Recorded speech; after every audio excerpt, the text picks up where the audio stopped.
श्रोतेहो, zero to hero होण्याचं स्वप्न जागेपणी पाहणाऱ्या आणि ते स्वप्न साकार करण्याकरिता रात्रीचा दिवस करून अपार मेहनत घेणाऱ्या एका हुशार, धाडसी आणि मेहनती व्यावसायिकाची यशोगाथा आपण ऐकतोय.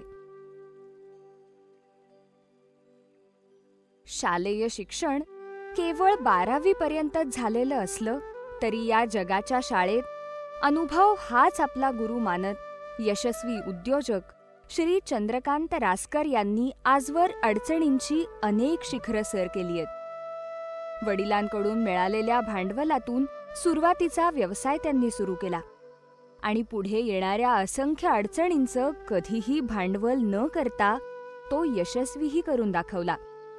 पण ह्या सगळ्यासोबतच श्री चंद्रकांत रासकरांनी इतर अनेक व्यवसायात केलेली सहज मुसाफिरी मनाला अधिक भावते. शून्यातून खरोखरच विश्व निर्माण होऊ शकतं असा आशावाद आपल्या प्रत्येकाच्या मनात निर्माण करते. मनशुद्ध तुझं गोष्ट आहे पृथ्वी मोलाची, तू चाल पुढं तुला रगड्या भीती कशाची. श्रोतेहो, रासकरांची यशोगाथा ऐकत असताना ह्याच ओळी आपल्या मनात सतत घोळत राहतात. चला तर मग ऐकूया श्री गौतम कोतवाल लिखित झिरो टू हिरो या प्रसिद्ध पुस्तकातली श्री चंद्रकांत रासकर यांची यशोगाथा. घरच्या हॉटेल व्यवसायात वडिलांना मदत करत होतो, पण स्वतंत्रपणे काहीतरी करून दाखवण्याची इच्छा त्यावेळी मनात निर्माण झाली. ती वडिलांजवळ बोलून दाखवली. वडिलांनी विश्वासाने 10,000 रुपयांचं भांडवल दिलं. तेवढ्याच पैशांवर 1980 साली भोसरीतल्या जागेत एक वीटभट्टी सुरू केली. सुरुवातीला खूप त्रास झाला, पण या वीटभट्टीने चांगलाच हात दिला. मग मागे वळून कधी पाहिलंच नाही. वीटभट्टीतून बांधकाम व्यवसायात, त्यातून स्टोन क्रशिंगमध्ये आणि मग पुन्हा बांधकाम व्यवसायाकडे असा व्यवसायाचा विस्तार मी वाढवत नेला. आज या सर्वच व्यवसायात मी बऱ्यापैकी स्थिरावलोय. शिवाय एका शैक्षणिक संस्थेची जबाबदारीही गेली 10 वर्ष सांभाळतोय. प्रामाणिकपणे कष्ट करत राहिलात तर यश तुम्हाला नक्की मिळतं, हे मी अनुभवावरून सांगतो. ह्या गोष्टीचा मी गेली 25-30 वर्ष सातत्याने अनुभव घेतोय. अशी ही यशाची चढती कमान मांडत चंद्रकांत रासकर यांनी त्यामागचं गमकही सांगून टाकलंय. कष्ट आणि त्याला प्रामाणिकतेची जोड दिली की तुम्ही कोणत्याही क्षेत्रात यशस्वी होऊच शकता. चंद्रकांत रासकर यांचा व्यावसायिक प्रवासही आपल्याला हेच सांगतो. 12वी पर्यंतचं शिक्षण घेतलेले चंद्रकांत रासकर एकत्र कुटुंबात वाढले. पुण्यातल्या शुक्रवार पेठेत अत्यंत छोट्या जागेत हे मोठं खटलं वास्तव्याला होतं. घरात जागा कमी आणि माणसं जास्त, त्यामुळे 8वी ते 12वी पर्यंतचं शिक्षण त्यांना वसतिगृहात राहून घ्यावं लागलं. कालांतराने उद्योग, व्यवसाय आणि नोकरीच्या निमित्ताने कुटुंबातील एक सदस्य दूर गेल्याने हे खटलं मोडलं. पण एकत्र कुटुंबात झालेले संस्कार चंद्रकांत रासकरांच्या व्यावसायिक वाटचालीत त्यांना खूप उपयोगी पडले. विद्यार्थी दशेत असताना जोपासलेली खेळाची आवड आणि एकत्र कुटुंबात झालेली वाढ यातून त्यांच्यातला संघभाव नेहमीच जागा राहिला आणि तोच संघभाव त्यांना व्यवसायात मदतगार ठरला. कारण वडिलांनी दिलेल्या 10,000 रुपयांशिवाय कुठलंही पाठबळ त्यांच्याकडे नव्हतं. परंतु संघभावनेतून त्यांनी अनेकांना जोडलं आणि त्यातूनच आपला व्यवसाय उभा केला. ते सांगतात, स्वतंत्रपणे काहीतरी करायचं म्हणून वीटभट्टी टाकली खरी, पण त्याचा कसलाही अनुभव माझ्या पाठीशी नव्हता. केवळ स्वतःची जागा होती म्हणून भोसरीत हा व्यवसाय सुरू केला. मग अनेक वीटभट्ट्यांवर जाऊन त्यांची माहिती मिळवली. त्यातून रामभाऊ शिंदे नावाचे एक सद्गृहस्थ भेटले. कुंभार समाजातल्या शिंदे यांनी वीटभट्टीसाठी मला खूप मदत केली. शिंदे यांचा हा पिढीजात व्यवसाय, त्यामुळे त्यांच्याकडून खूप शिकायला मिळालं. कुंभार समाजातीलच काही लोकांना मी कामगार म्हणून वीटभट्टीवर ठेवलं. त्यांच्याकडूनही व्यवसायातले अनेक बारकावे मी शिकून घेतले. त्यातून सुरुवातीला जवळपास 20,000 रुपयांच्या विटा आम्ही तयार केल्या. शहरी भागात बांधकामं मोठ्या प्रमाणात सुरू असल्याने विटांना कायम मोठी मागणी असते, त्यामुळे ग्राहकांचा उत्तम प्रतिसाद मिळत होता.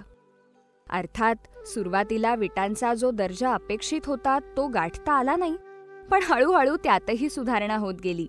जम बसत गेला आणि मग मागे वळून पाहायला वेळच मिळाला नाही.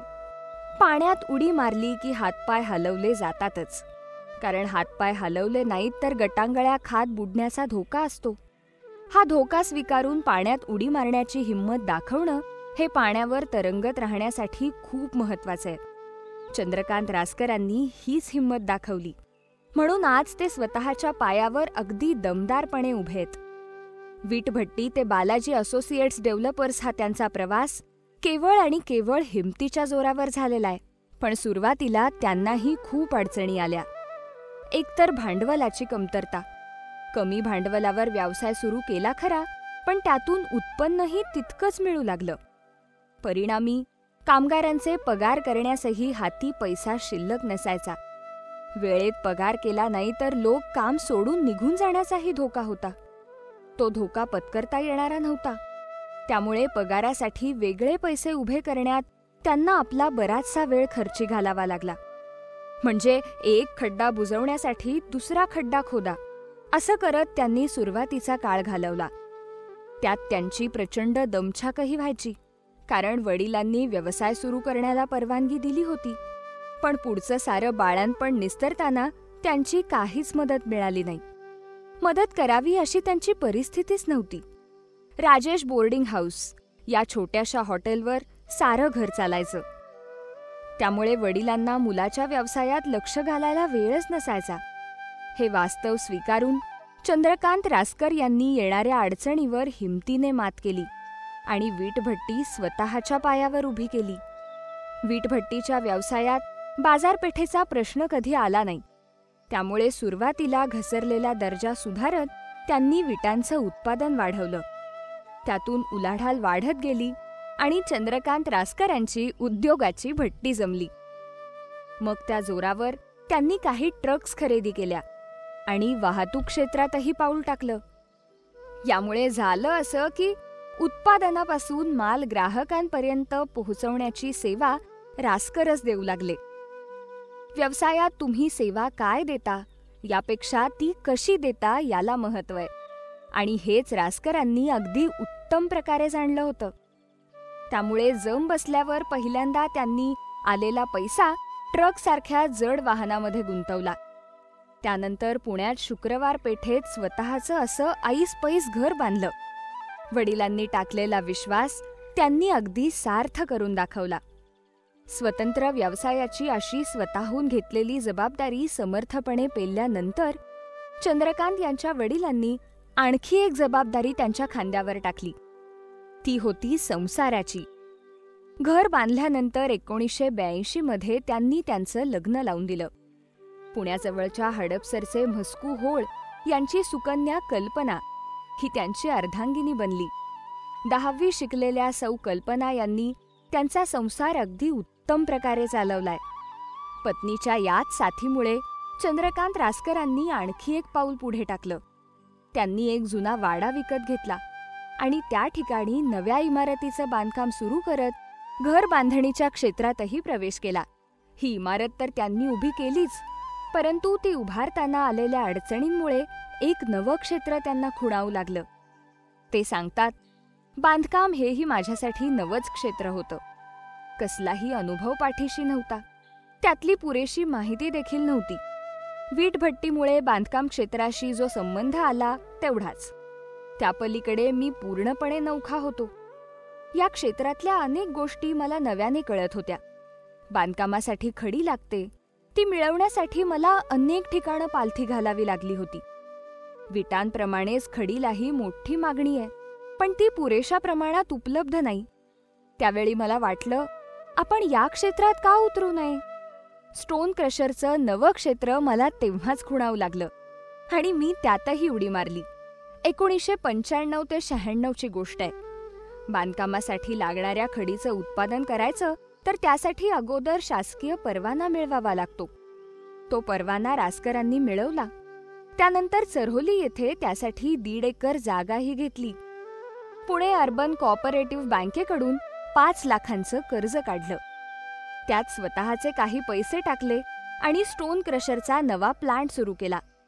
हा प्लांट सुरू केल्यानंतरही रासकरांना अनेक अडचणी आल्या, परंतु त्यावर मात करत हिंमत हरू न देता त्यांनी आपली वाटचाल पुढे सुरूच ठेवली. हा प्लांट सुरू करण्याअगोदरच त्यांचा धाकटा भाऊ राजेंद्र त्यांना वीटभट्टीच्या व्यवसायात मदत करू लागला होता. त्यामुळे या नव्या व्यवसायात पूर्णपणे लक्ष घालणं चंद्रकांत रासकर यांना सोपं गेलं. मग वीटभट्टी पूर्णपणे राजेंद्रवर सोपवून त्यांनी स्वतःला स्टोन क्रशरच्या प्लांटमध्ये झोकून दिलं. कोणतंही क्षेत्र पादाक्रांत करायचं तर त्यात स्वतःला झोकून दिल्याशिवाय यश मिळत नाही. शेवटी यश हे तुम्ही काय पद्धतीने व्यवसाय चालवता यावर अवलंबून असतं. एखादा व्यवसाय सुरू केला म्हणजे तो चालतोच असं नाही. तो चांगल्या पद्धतीने चालू राहण्यासाठी विशेष मेहनत घ्यावी लागते. त्यासाठी त्यात झोकून देऊन काम करावं लागतं. प्रामाणिकपणे हे सारं करायचं तर कष्टाला पर्याय नाही. हेच चंद्रकांत यांनी खूप चांगल्या प्रकारे जाणलं होतं. त्यामुळे सुरुवातीला कामगारांच्या पगाराचीही सोय होऊ न शकणाऱ्या या व्यवसायात त्यांनी पुढे कमालीची प्रगती केली. स्टोन क्रशरच्या पाठोपाठ त्यांनी 2000 साली आर्टिफिशियल वाळू बनवण्याचा प्लांट टाकला. तोही यशस्वी झाल्यानंतर आर्टिफिशियल वाळू, सिमेंट आणि फ्लॅक्स यांच्या मिश्रणापासून तयार होणाऱ्या वीट निर्मितीचा नवा प्रकल्प सुरू केला. खरं तर एखादा छोटा व्यवसायही तुम्हाला पुढच्या अनेक वाटा दाखवत असतो. थोडीशी कल्पकता दाखवत हिंमत केली तर तुम्ही अशा अनेक वाटांवरून एकाच वेळी यशस्वीपणे चालू शकता. आणि चंद्रकांत रासकर यांचा प्रवास आपल्याला हेच सांगतो. गरज असते ती त्या त्या क्षेत्रातली संधी ओळखून योग्य वेळी पाऊल पुढे टाकण्याची. रासकरांनी नेमकं तेच केलं आणि एकातून दुसरा, दुसऱ्यातून तिसरा व्यवसाय सुरू करत एक साखळीच निर्माण केली. ही गोष्ट अर्थातच सोपी नव्हती, परंतु अशाच पद्धतीने एकातून एक नवा व्यवसाय सुरू करत चंद्रकांत रासकर बांधकाम व्यवसायातही उतरले. त्याबद्दल ते सांगतात, आमचा काही मित्रांचा एक ग्रुप होता. काही काळानंतर आम्ही पुन्हा एकदा एकत्र आलो. हे एकत्र येणं केवळ मैत्रीच्या पातळीवर मर्यादित न राहता एका व्यवसायाच्या पातळीवरचं होतं. बालाजी असोसिएट्स डेव्हलपर्स ही फर्म त्यातूनच जन्माला आली आणि 32 फ्लॅटचा पहिला प्रकल्प आम्ही भोसरीत सुरू केला. त्यानंतर आवटे, भुजबळ, MK डेव्हलपर्स आणि भाऊ राजेंद्र यांना बरोबर घेऊन 52 फ्लॅट्सची दुसरी योजना प्रत्यक्षात आणली आणि याही क्षेत्रात एक दमदार पाऊल टाकलं. सुरुवातीला एक जुना वाडा घेऊन सुरू केलेला हा व्यवसाय पुढे एका नावाजलेल्या फर्ममध्ये रूपांतरित झाला. आज एक उत्तम बिल्डर म्हणून त्यांचे अनेक प्रकल्प सुरू आहेत. किंबहुना अशा एकानंतर एक योजना राबवत चंद्रकांत रासकर यांनी आजवर 200हून अधिक सदनिकांची निर्मिती करून त्या ग्राहकांना विकल्या आहेत. श्रोते हो, संख्यात्मक पातळीवर ही फार मोठी कामगिरी वाटत नसली तरी ज्या पद्धतीने एकमेकांशी निगडीत असे वेगवेगळे व्यवसाय सुरू करत रासकरांनी अनेकांना रोजगार उपलब्ध करून दिलाय तो फार महत्वाचा आहे. कोणताही व्यावसायिक आपल्या व्यवसायाचा विस्तार वाढवतो तेव्हा तो स्वतःचं उत्पन्न किती वाढवतो यापेक्षा तो त्यातून रोजगार किती निर्माण करतो हे महत्वाचं ठरतं. चंद्रकांत रासकर यांनी त्यांच्या या साऱ्या व्यवसायांद्वारे जवळपास 100हून अधिक लोकांना कायमस्वरूपी रोजगार उपलब्ध करून दिलाय. 100 लोकांना रोज काम पुरवणं आणि महिन्याच्या महिन्याला त्यांना पगार देणं ही सोपी गोष्ट नाहीये. पण चंद्रकांत रासकर यांनी ती करून दाखवली. सुरुवातीला ज्या जागेवर वीटभट्टी सुरू केली त्या जागेवर आज त्यांनी एक भव्य असं इंडस्ट्रियल कॉम्प्लेक्स उभारलंय. त्याचबरोबर आपल्या भावाला स्वतःच्या पायावर उभं केलंय. शिवाय 2 मुलांना स्वतंत्र व्यवसाय टाकून दिलेत. मुलगी पूजालाही त्यांनी काहीच कमी पडू दिलं नाहीये. नगरचे प्रसिद्ध उद्योजक रसिक माधवराव रानमाळकर यांच्याशी तिचं लग्न लावून दिलं. त्यांचा एक मुलगा अतुल हा इंजिनिअरिंग वर्कशॉप चालवतो, तर दुसरा राहुल हा स्टोन क्रशरची जबाबदारी सांभाळतो. किंबहुना मुलं आणि भावाच्या साथीमुळेच हा व्यवसाय आज नावारूपास आलाय. अशी चंद्रकांत यांची भावना आहे. या साऱ्या प्रवासात त्यांना राजेंद्र यादव आणि मारुती राऊत या 2 जुन्या कामगारांची मोलाची साथ लाभली असं ते अगदी आवर्जून सांगतात. अर्थात व्यावसायिक पातळीवर यश मिळालं आणि चंद्रकांत रासकर तिथे थांबले असं घडलं नाही. व्यवसायाच्या पलीकडे जाऊन वडिलांच्या पावलावर पाऊल ठेवत त्यांनी शिक्षण क्षेत्रातही मोठं योगदान दिलं. व्यावसायिक क्षेत्रात यश मिळवल्यानंतर माणसाने सामाजिक कामातही लक्ष घातलं पाहिजे. किंबहुना आपल्या व्यावसायिक यशात समाजाचा खूप मोठा वाटा असतो. त्यामुळे आपण सामाजिक भान जपलं पाहिजे. त्यातून समाजाचं काही देणं आपण लागतो. त्यामुळे प्रत्येक व्यावसायिकाने सामाजिक भान म्हणून काही काम करणं अपेक्षित असतं. अर्थात हे भान सगळेच ठेवतात. मात्र चंद्रकांत रासकर यांनी हे भान जाणीवपूर्वक जपलंय. व्यवसायाचा हा सारा व्याप सांभाळून भोसरीतल्या महात्मा फुले शिक्षण संस्थेची चेअरमन म्हणून संपूर्ण जबाबदारी त्यांनी स्वतःच्या खांद्यावर घेतलीय. या संस्थेच्या शाळेत त्यांनी अनेक सुधारणा करत मध्यम वर्गातल्या मुलांना दर्जेदार शिक्षण मिळावं यासाठी प्रयत्न चालवलाय. महात्मा फुले यांचा आदर्श डोळ्यासमोर ठेवून ते आपल्या वडिलांच्या कार्याचा वारसा या माध्यमातून पुढे चालवतायत. चंद्रकांत रासकर सांगतात, शिक्षण आणि सेवा या व्रताचं आयुष्यभर पालन करत महात्मा फुले यांनी जिव्हाळ्याने शिक्षण कार्य केलं. त्यांच्या कार्याने प्रेरित होऊन सन 1979 साली भोसरी गावात महात्मा फुले जागृती मंडळ स्थापन झालं. शैक्षणिक वटवृक्ष निर्माण करण्याची ध्येयनिष्ठा मनाशी बाळगून कार्य करण्यासाठी माझे वडील श्री गुलाबराव सोपानराव रासकर यांची प्रथम अध्यक्ष म्हणून निवड झाली. शैक्षणिक कार्याच्या या ध्येयपूर्तीसाठी आम्ही वडिलोपार्जित 9 गुंठे जागा त्या संस्थेला दान केली. नवे संकल्प, नव्या कल्पना आणि नव्या आशा घेऊन शैक्षणिक कार्याला सुरुवात केलेल्या या संस्थेचे अध्यक्ष म्हणून गेली 20 वर्षे माझे वडील गुलाबराव सोपानराव रासकरांनी उत्तम काम केलंय. वडिलांच्या याच कार्याचा वारसा पुढे चालू ठेवत संस्थेच्या अध्यक्षपदाची धुरा गेल्या 10 वर्षांपासून मी सांभाळतोय. आज या संस्थेची स्वतःची 1.25 एकर जागा असून संस्थेची स्वतःची 3 मजली इमारत सुद्धा आहे. सुमारे 15,000 चौरस फूट बांधकाम असलेल्या या भव्य वास्तूमध्ये पूर्व प्राथमिक, प्राथमिक आणि माध्यमिक असे 3 विभाग कार्यरत आहेत. या 3ही विभागात मिळून 2,500 विद्यार्थी आज शिक्षण घेत आहेत. चंद्रकांत रासकर यांनी आपल्या अध्यक्षपदाच्या कारकिर्दीत भव्य इमारत, सुसज्ज प्रयोगशाळा, समृद्ध ग्रंथालय, सांस्कृतिक सभागृह, जिमखाना, भव्य क्रीडांगण अशा अत्याधुनिक सुविधा निर्माण केल्यात. विद्यालयाची शैक्षणिक गुणवत्ता वाढवण्यावर त्यांनी सतत भर दिला. याचंच फलित म्हणून शिष्यवृत्ती परीक्षा, बाह्य परीक्षा, SSC, क्रीडा स्पर्धा यामध्ये शाळेच्या विद्यार्थ्यांनी नेत्रदीपक यश संपादन केलं. संस्थेत सध्या 60 शिक्षक कार्यरत असून अनेकांना कायमस्वरूपी रोजगार मिळवून देण्यात संस्था यशस्वी झालीय. विद्यालयातल्या विद्यार्थ्यांचं सामाजिक भान जपलं जावं यासाठी विविध उपक्रम राबवले जातात. त्यासाठी संस्थेने शाहू फुले आंबेडकर या विचारमंचाची स्थापना साप्ताहिक सकाळचे संपादक माननीय मल्हार अरणकल्ले यांच्या शुभ हस्ते केली. या मंचाच्या माध्यमातून विद्यार्थ्यांना महात्मा फुले, राजर्षी शाहू महाराज, डॉ. बाबासाहेब आंबेडकर, छत्रपती शिवाजी महाराज या थोर पुरुषांचे विचार कळावेत म्हणून त्यांचं साहित्यही उपलब्ध करून दिलं जातं. शिवाय रक्तदान शिबिरं, वृक्षारोपण, महिला मेळावे यासारखे सामाजिक उपक्रम राबवून शाळेचा विद्यार्थी भविष्यात एक जबाबदार नागरिक बनावा यासाठी प्रयत्न केले जातात.